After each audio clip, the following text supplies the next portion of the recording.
and you trying to come where I'm at. Like, do you know it's not safe here? Like, we're trying to get there, and you trying to get over here. You coming over here looking like food, too. Oh, my gosh. Like straight food. Straight food. Have no idea. And then you wondering why shit or people get mixed up. Or, you know, because, I mean, that even goes with the whole rap shit, too. Because if you think about it, a lot of rappers are getting killed now. More rappers is dying by the gun than people. I'm not gonna say more, but you're seeing it a little bit more often than when we grew up. When we grew up with it, and it's like I feel like a lot of them bringing the gang shit or the rap shit or whatever the case may be to. I mean, excuse me, gang and hood shit to rap. Yeah. And it's like, when you made it out the hood, why are you still trying to be in the hood? Why are you nowhere in the hood? I'm talking about I would be nowhere around. Like, you couldn't find me. I'd be on the island somewhere. Yes. In a whole nother country. Let me enjoy this because when I get to that point in life, I'm never coming back. I left hometown and I've been back once. Yeah. And that was for a funeral. Like, and that was it. You're not catching me back there. For what? And get a passport. That's what I be telling these niggas. Like, get a passport. Please. Your life would change as soon as you start going. But how they gonna get a passport when half of them don't even have a driver's license? Let's talk about it. Like, bro, please do something else. Do something else. Do something outside of your environment. Like, they don't know, and then it's like, oh, but this. Like, they're so contracted. Like, I literally sit, and I'm not trying to downplay nobody because to each his own, but I literally sit back and see people not growing. At what point in life do you not want to grow? At what point in life do you not want to see yourself doing? And I don't want to hear, oh, it's hard out here, because it was hard for me too. Like, for all of us. It was hard for all of us. And it's your choice to make it out if you really want that shit. And it's worth it. It's worth it. People be like, yo, I don't know, I'm not ready for this. I might be like, nigga, jump out the window. Jump out the window. You're going to figure it out. Because I'm going to jump it out. Sure. I'm going to jump out head first, okay? And hopefully I land on my feet. But if I don't, I'm going to land on my ass, and guess what? I'm going to get the fuck back up. And that's just what it's going to be. And I'm going to take off running because I have no other choice. I'm not going back. When my bank account reach a certain amount, I start getting scared. Like, whoa, hold up. It's at what now? Right. Oh, hell no. Let me turn this grind up a little bit harder, because I'm not going back. Hell no. I'm not going back. It's not an option. I can't go back. Go back to do what? There's no way. Go back to do what? To sit there and be worried about how I'm going to pay a bill? Because it was times where I was like, shit, fuck it. I'm not gonna pay this bill that's due this month, or this. I'm wait, and I'm gonna try to make you robbing Peter to pay Paul. Ain't that what they call it? It was like, a post that I seen recently that said, "You're not an adult till you have your bills on auto draft," and I don't. That's not always necessarily true, but I know what the feeling is like. I don't be thinking about none of them bills. Like, everything comes out like right, and I don't have to worry about it. See, I haven't adulted that far yet in life. I don't like having to remember dates, so I just said it to her. I don't either, but let me tell you something. One thing about me, I hate paying bills. Yeah, I do too. I hate paying bills. Yeah. But you got to pay them, so. I know, but and I have the money to do it. That's the thing, And I won't. Like, I literally was sitting in a car today, and one of my friends will probably crack up at this conversation right now because, oh, matter of fact, I was getting my hair done. First of all, y'all, shout out to Refined by Dawn, because these curls is popping. I just had to, she came in on a Sunday, on her day off, just to get the girl right. So, I got to shout her out for that. But we were talking about that because I literally was on the phone with my cousin, and she was there, and I was like, oh, shit, I got to pay my car note. Yeah. My car note was 5 days past due. Nah, for what? That makes me nervous though. Like, but for why? Why? And the money is sitting there. But honestly, in my defense, I was in auto draft. I don't know how the fuck it came out of auto pay, but it wasn't. And I had the alert on it when I went to go start my car up, and it was like, your payment is 5 days past due. And I'm like, oh shit. It says it on the car? Yeah. That's lit. On the app of the car. Oh, that's lit. But I know people who be having like, I ain't gonna say his name. My homeboy drives a foreign. He go to the gas station. He putting $10 in it. I'm like, bro, why are you putting $10 in your shit? And he'll pull out like $700 a lot of money and put $10. I'm like, bro, you just not gonna get out that mentality. Nope. But, I mean, I want to get there where I have everything on autopay. I do have some things on autopay, but I don't have everything on autopay. Everything for the most part is autopay. Oh, that is growth. Salute to you, because I don't got it on autopay. But don't get it too. I wake up every morning and look at my account. And looking at the account. But let me tell you, my phone, y'all, I had broke bitch vibes about a month ago. I got it. That's the worst, though. If you got looking broke when you're not, though, like, or something, what happened? The phone was cut off, bro. Oh, yeah. See, now that's the type of nigga shit that I be on.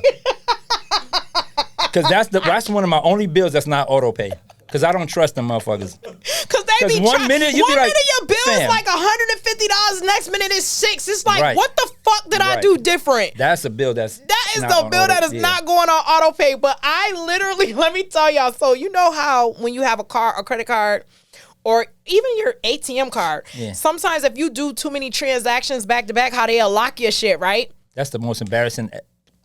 Let me tell y'all my dilemma that I had. I literally was doing something and my phone was cut off. I didn't know because I was on Wi-Fi at the house before I left. So of course my text messages and everything is coming through. Yeah. So I get out the house, I get in the car, I'm driving, and I went to make a I can't remember exactly what I was doing. However, it ended up being a card declined. Mm-hmm. I couldn't call the bank because when I tried to call the bank, the phone was off. Word! I was like, oh my God, that's what the am worst I gonna feeling do? In the world. Bro, the phone was off, the card was declining, and I couldn't call the bank to figure out because the phone was off. So and they be sending you a text sometimes. It was, and I couldn't get it because the phone was off. I was like, yo, I had a broke bitch mentality for a minute. I was like, this can't be life. And all I said was, when he find out about this, he gonna dog me. Those be the worst moments. One time we were going to a day party, so we went and shopped it up, right? And I never put so much on my debit card, right? I just don't. So I'm buying all type of shit. We go to the day parties, me and my wife and her friends. So my boy's like, it's his party. He's like, yo, we got Moet for $100. I was like, fuck it, let me get 2 bottles. I go to the bar and get it. She pop it, smoke coming out the top, a fresh pop bottle. She put them down, bar full of people. I give him, she's like, it's declined. I'm like, what? Then my phone would start ringing, like, did you authorize it? I'm like, oh, I put yes, but. It's embarrassing. Everybody looking at me like, oh, fresh clothes on. I'm like, this nigga's an ultimate scammer. I look crazy. Like, this nigga like, you can't pull out a different one. I got a bunch of cards, so I'm sitting there like, which one? Then I was like, fuck, I look so dumb right now. I'm trying to switch out real quick. So then here I go with my cash because I had some cash and I was just like, here, bro, like, embarrassed. Mad as fuck because you really didn't want to spend that cash. Yeah, I'm like, let me walk back to it with these 2 bottles. I'm like, damn, like, so what happens in that sense? Because she popped the bottles. It's already open. What are you going to do? You can't say take it back. You got to buy that shit. You have to buy it at that point. Luckily, I had other options, but you just look like the ultimate scammer. The ultimate scammer. It's like, okay, no, wait, try this card. Try this card. Ooh, especially if you out the country because they good for locking your card. Even if you go on the app and be like, all right, I'm traveling. They give you that option. Yeah. I never remember to do that though. I mean, even when you do, they still lock your shit. Like, it don't even matter. So then, like you said, you sitting there looking stupid. But when you out of the country, always use the American Express. That is true. They don't. They never trip. One time they did. Really? But one time they did. They did one time. But it was an easy fix, and that was that.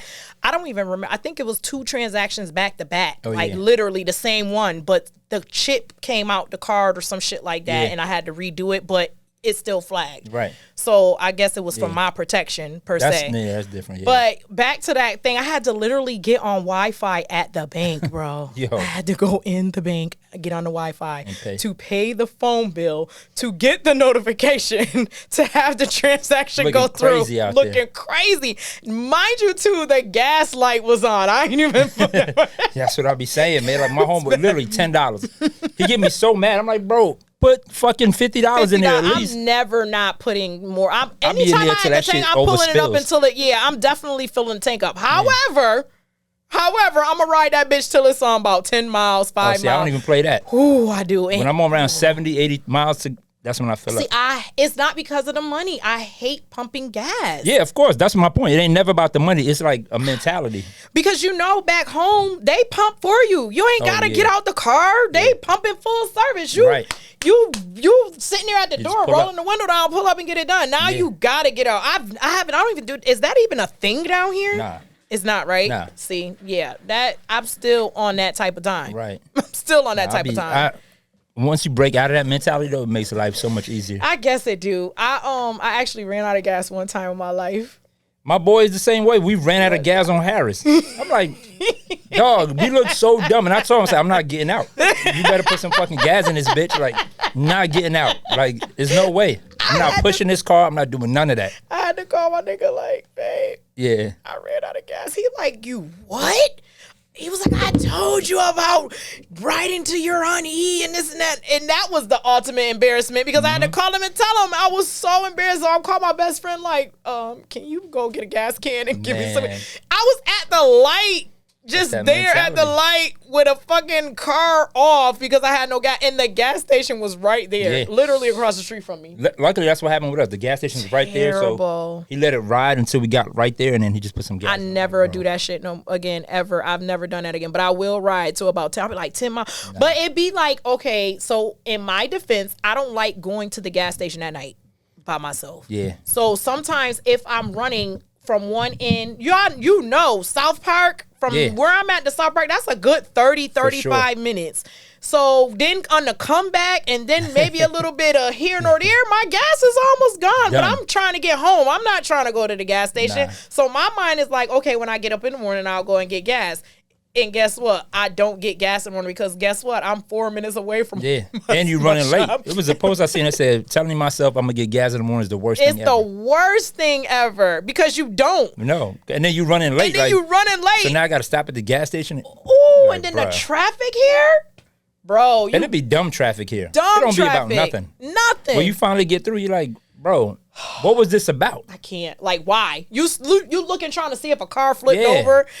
Right, it has to be a multiple car accident with 20 people dead. It's literally a whole gap between a car and the one in front of you. And you like, I waited minutes for that. That's crazy to me. That's how I be here driving to Charlotte. So the hookah hotspot though, I wanted to get back on that because that is one spot between hookah hotspot and Stats. That's like my two go-tos where I feel comfortable. Hookah hotspot literally got the best hookah in the city. No, it really. And I'm not saying that because Kid's my bro, but I can honestly say that. Like, and even if the shit ain't great, they gonna fix it. ASAP. Right away. There's no waiting. Your coal not burning out or anything. Nah. And them flavors be like potent. Exactly. You feel them flavors. Yeah, so I definitely can say but they have to live up to their name. They do. Yeah. They gotta live because sometimes you go to certain places, you smoke and all you taste is cold. Cold. Like, or it hits so hard you can't even get a cloud out because you inhaling the coal. Yep. Like what the hookah fuck is hotspot, this? You smoke like I can taste the orange mint. Yep. Every flavor. Every flavor you could taste it. But I'm definitely a fan of those two spots. I feel comfortable when I'm near. People know like when I bring them out, I'll be like, yo, we gonna go hit Stats up, or on Friday we gonna definitely have. And you always show a good time. I gotta definitely appreciate you for that because I ain't gotta worry about you. Anytime you do, you know I'm gonna take care of all. And you know I'm bringing everybody out with me when I get up in there. Like it's a whole vibe. The DJ. I was dying because last Friday you went in. You know, usually you be like, I'm about to pull up. You talking about something? I'm in your spot, in your section already. They took over. Said, damn, this your place though. Like, enjoy yourself. Bring all your people. I know, but I was like, oops, like, cause I wasn't expecting that. Yeah. And it was cool. But they it's my all people's love, too, and they though, was your people's too, so it worked out. But I appreciate you for like, goddamn, you came in, you found a way. You like, let me get up in between here. We good right here. But it's so funny because I dead ass feel like I be running the hookah. That's how it be though, like, cause we make everybody feel like this is your spot. Like, no, seriously, I pull up, I'm in that corner. Yeah. Remember the one time I went there and they put me to the other side? I was so like, nope. Uncomfortable. Yeah, he was like, yo, I want to go to the other side. Let's go. And we did, and you made it work. I was like, good, because I couldn't even move on the opposite side. It just felt so awkward. Yeah. I appreciate you always showing love though since day one. Definitely, sure. always, and likewise, like, and that's what I be saying about that friendship, that relationship, and you need people like that. Right. That's genuine. Because I could go to you and be like, bro, I want to start this podcast. What I got to do? And you was on it. You sent like 2.5. You sent everything I need. Yeah. And it was sitting there. And then I had called Si. I'm like, he was like, what about Si? I'm like, yo, ask him. He knows a lot more than me, to be honest with you. So that's right who you need to be talking to. Like, shout out to Sci-Fi. Yeah, for sure. I got to shout Sci-Fi out because he pulled up, even behind the scenes of the Zen Room, Sci-Fi pulled up to the crib and was like, okay, you got to do this. And I'm like, yes, I need this because you know how much money I put into that how much money we put into the house. Yeah.